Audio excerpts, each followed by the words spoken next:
They say it's going to get down into the 20s. Yay. That trough needs to get cleaned anyway.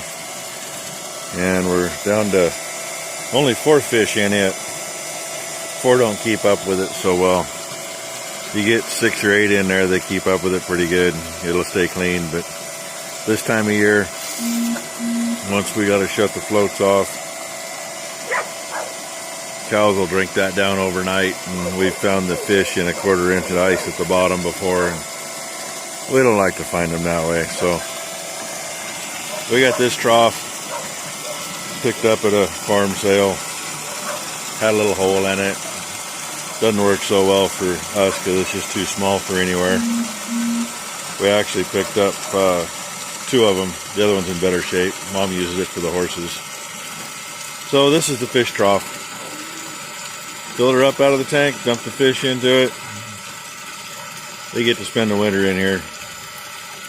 Got to throw some food to them, but they're happy when they go back over. But like I say, that one really needs a cleaning. And I got to go get the sprayer out and empty it, since the hired man that left us in the middle of everything. I didn't know until about 3 weeks ago. He left the thing with about 50, 60 gallons of broadleaf spray in it. I'm sure it don't have too much potency to it now, but I got to get it emptied and rinsed out before it freezes. And we already had issues with a pump last spring, so it's got a new pump on it. I really don't want to waste the pump. So anyway, I'm going to get some more later. Here you go for now. Such a beautiful day. This should be Monday. I just spent the last half hour on the phone with an insurance company. Really, the best part was the last 10 minutes. I got to talk to a very nice lady named Paula. And I beat the guy with the car that took the fence out. I beat him to the punch. He apparently called yesterday, but didn't end up talking to anybody. Worst thing about that experience was the 20 minutes going through all the computer junk before I get to a person. And we're going to get to what we were going to do the other day. But the first thing I got to do is get this lady out of the way, because we need to get that one out and that one out. So, of the 4 bigger tractors, we're going to go for 3 cold starts. Everybody wants their cold starts. Not that it's cold out now. It's about 34 degrees. All right, get rid of my coffee cup. It was about 26 this morning, I think. Had most of the water shut off. The cow trough was the only thing that didn't get shut off, and I thought it did. I thought number 1 did that because she had the other hydrant next to it shut off. And I don't know if you can see it or not, but deer walking across. That's the 3rd one we've seen up there in about the last 15 minutes. The other came down through right along the creek and into the trees. Anyway, finish getting you a full picture again. No, I haven't fixed that exhaust leak yet, but here we go. Uh-oh. Uh-oh. Don't be doing this to me. That's interesting. This one never has issues with the batteries. There we go.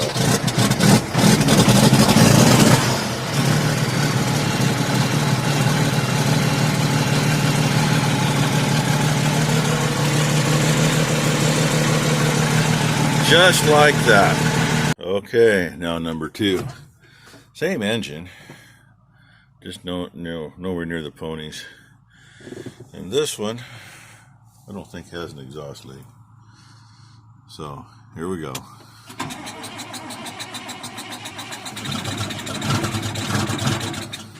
Uh-oh.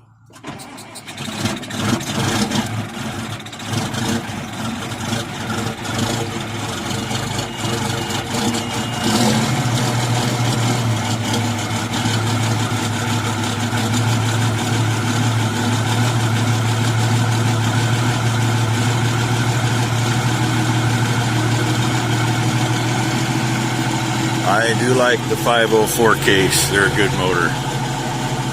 And we rebuilt the one on the other tractor 5 or 6 years ago. It had a little issue, kind of like a couple injectors went bad. Washed the cylinders out and took them out.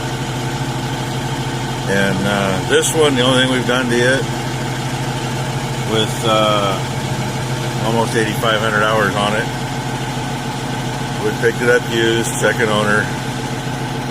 We lost one head gasket out of the 3. And it did that like in November. The highs were barely above freezing and we were still planting in frozen ground. And I was planting with this one. So every morning it was dump a gallon of water in it and hope there was still enough antifreeze in it that it wouldn't freeze at 20 degrees. We try to keep everything 50-50. So, but pretty much no matter what, every single thing here is good for at least minus 20. So we try for that anyway. But had good luck with these engines. And yeah, these tractors ain't very fast on the road. They're slower than shit on the road. But they do pull good in the field. We used to have a 2670 four-wheel drive. Same motor, just more power, 240 horse. This one was dynoed at 141 when we bought it. And the other one should be 165 plus. I know it's doing over 165. But anyway, I'll get this one out of the way and then we'll go for the one that really loves the cold weather. Okay, now time for the Massey, the Mighty Perkies. We see what happens. This one I got to push the clutch in, kind of a pain in the butt. And usually if I work the foot throttle, it seems to help. But she likes to blow a little white smoke first.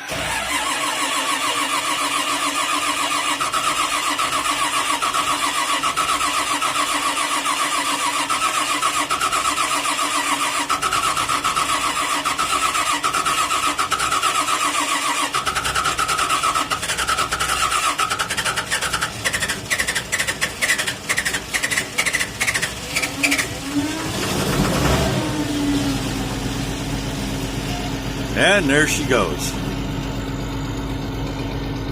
This has actually been a good tractor. I don't know where it originally, it was a construction outfit had it originally. They pulled a little 12-foot cover crop with it, I guess, for in front of the cans. And then a dairy farmer down at Silverton had it. He got in a little trouble with the IRS and they seized everything and sold it. This was one of the ones he was going to buy back, and he spent too much money before this one come back up. So some guy bought it that lived out where I did at Banks. By the time he took delivery of it, he was living in Washington, Rossburg, Washington. If you look on a map and you find the widest spot on the Columbia River, that's where they're at. So he had it advertised on Craigslist for $5,000, and I kind of knew what it was. Not real sure, but you know, I knew it was something we could use. Well, the door was in it. Yeah, no, maybe the door was off of it. Back window wasn't in it. The guy down at Silverton, we had his information and got a hold of him, and it didn't have the AC pump on it anymore. But he did a good job of capping the lines off, kept everything clean. So this actually blows nicely. This is about the best one to be in when it's hot out, even with all the windows. And it's actually got awesome visibility. I ended up baling with it one year with a little baler, and I loved it. The only issue it's got is the park brake really doesn't work. It'll kind of hold it on flat ground. And the PTO brake does not work. So as soon as she fires up, with nothing in the spreader, it's turning. So we shut her down for the first load, and then number one leaves about a scoopful right against the beaters, and that holds it fine. That spreader came from almost the same place. We're not licensed to run in Washington, so I couldn't go pick the tractor up. And there's a dealer we deal with down at Tillamook who is up there all the time. And about a mile past the place the tractor was at, he's got a dairy farm he deals with. And about a mile before you get to that place, or no, the dairy farm's first. About a mile before you get there's the dairy. About a mile afterwards, a big beef operation up there that they run like 800 head or something. It's like, wow, I didn't think there was that big an outfit in the west side of the state. But they, one of those two outfits had this manure spreader. And the week before I called him to go pick this tractor up for me, he took him a brand new spreader and took this one home. So when we went down to pick this tractor up, we just had to take it to his shop and park it there for me. And we went down to Tillamook and picked it up. And this was sitting there in the shop. They were getting ready to put a bearing on the front drive line and kind of looking it over. And it's like, well, hey, Boyd, what do you want for it? And he says, before or after we put that bearing on? And I laughed. I says, well, you already got it slid on the shaft. You may as well finish it. And he says, $2,500. And I said, you deliver it? And he says, yeah, I got to go to Portland anyway. And, you know, it's only about 20 miles, but puts about the extra 35, 40 miles on his trip to come out to the farm and go back to the highway. But he delivered it about 3 days later. And they had some extra parts. It had all brand new chains in it. But the outfit, when they put the chains in, they didn't have new sprockets. They were on back order. And we got the new sprockets. We just haven't put them in. Dinked with a little bit, started using it. I actually love this spreader. It's a little harder for me to load with the skid steer because I got to weasel it over to get it over there. I don't have enough reach. But it spreads about a 12-foot wide swath. Does a beautiful job. I can't complain, especially for $2,500. I wish I had another one just like it. Really, I'd love to have it mounted on a truck, but, you know. So, anyway, there's some cold starts. They'll get mixed in with some videos and stuff. And there, you get a better look at that derelict spray buggy. That had a 600-gallon steel tank on it, wheel booms. And I should have brought the booms home. They were, what was there? I think they were 60-foot booms or better, so 30-foot, two 30-foot chunks of 4-inch heavy wall steel tube I could have used. And tried to get a hold of the guy that had that about a Steiger that he had, but I haven't been able to get a hold of him. I've tried for the last 6 months. He don't answer, so I don't know what's going on there. Maybe he ain't around no more. But anyway, that's going to be running one of these days. The engine's seized up. We still we get that done, and I've got another tire for the front. That front tire's shot, but the back ones are good. And the right brake is seized up. So just little things we got to do. And I think that cab's going to come off. That old steel cab's getting pretty bad. I've thought about patching it up, which we might still do that. But I got a John Deere 9940, I think that's what it is, cotton harvester parked over there I bought to build a sprayer out of. It's got a nice cab on it. So we thought about putting a cab on here. It's actually a little bit narrower, but it's more roomy. Kind of weird, but that was supposed to be the project 2 winters ago, and you know, the plan was the hired man who's going to be running it was going to be helping me put it together. I ended up working on a service truck all winter long instead because he never showed up. More of the fun shit. So anyway, I still want to get that in this winter because I just emptied out our sprayer. I didn't realize he'd left almost 100 gallons in it. And, you know, freezing weather, I don't need to lose another pump. We lost the bearings in the pump last year, and I happened to have another new one sitting here, so we put it on quick. Only shut down for a couple hours. But I ran it out on the 3-corner piece out there. That's just enough to cover the whole thing, actually. But foam marker ain't working now because the air compressor bearings are bad in it, I guess. It started working, and then it started squealing. And it's an old 4-wheel drive. It's a 68 International 3/4 ton that it's built on. Front axle's blown up, so it's just the rear end. I had a hell of a time out there yesterday afternoon. The grass was still wet. You start pulling a little tiny hill, and it'd start jumping around. And I don't know what he's done to it the last couple of years, because I haven't seriously run it in probably 15 years. There's a couple of sprays that you shouldn't have an issue with, but I do.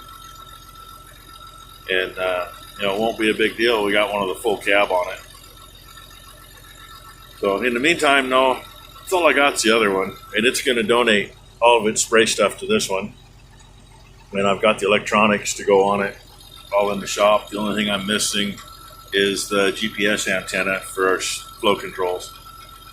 I wouldn't mind doing full GPS on it, but for right now, we're just going to set her up with the flow controls, and maybe sometime in the future get a light bar on it. Because with all the hills, GPS for location just doesn't work so well. You end up overlapping and skipping, and I don't need to overlap. Some of these hills we would overlap 4 or 5 feet at least. And now I can still see the end of the boom and follow a foam mark. All the guys around here that do run GPS still run foam mark. They just run the GPS to kind of make sure they're close. So anyway, that's it for now. Hit that like button, subscribe, ring the bell. Thanks for watching. Catch me later.